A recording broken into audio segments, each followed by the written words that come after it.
Imagine for a second that I roll up to you at the airport and you're at your gate. I sit down next to you and I lean over and I go, "Psst, for $1,000, would you go over to the person over there and just start a conversation?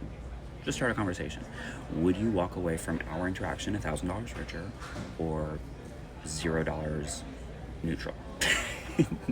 In that you did not do it. I ask this because I work with people on communication skills, on content creation, on fucking being ourselves in our everyday life. And I was just working with one of my clients on their content, and we were talking about introing videos, right? Which is not dissimilar in the sense it is the fucking same as saying hi to somebody in real life. And this person was like, "Oh, I would go over immediately." And I was like, "Cool. How can we bring that energy of like starting a conversation into our social media pieces and vice versa," right? I'm Justin Schumann. Human is in my last name, and helping you fucking be yourself is what I'm here to do. And take up space, right? And if you don't believe that you are interesting or important or are enough or that you matter, you do. And if you don't believe me, then if you follow me for a little bit, I promise you it'll become easier to believe that.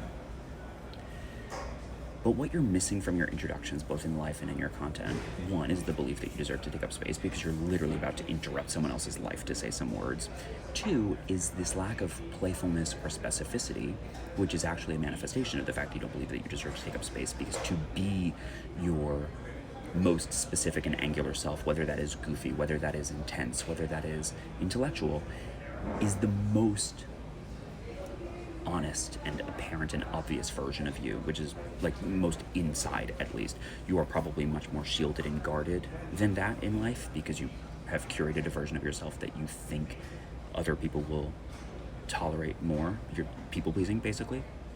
But if you were willing, what I always think about is if I was gonna start a content piece, if I was in a bar and I was 3 beers deep and I like tap someone on the shoulder and I'm like, "Do you feel like you're would you say you're a creative person?" Like, what a silly question. And then whatever I would go on to say after that, right? No, that could be a way I would start a social media piece. Is that the way that I started this one? No, I used the airport example because that's actually something that I used in this session with my client. You're so afraid to interrupt the silence of the universe and to crash into someone else's life in the real world and on social media just because you think that you don't deserve to do so. I'm not talking about bothering fucking every stranger that you meet, right? But even on here,